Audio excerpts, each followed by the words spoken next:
Hello, I'm Bitz. And I'm Bob. We love make and do. And we're going to show you how to make your very own paper parachute.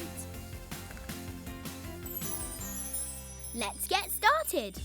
You will need a square of tissue paper, 2 pieces of string the same length, some sticky tape, a bottle top, and a blob of modelling clay.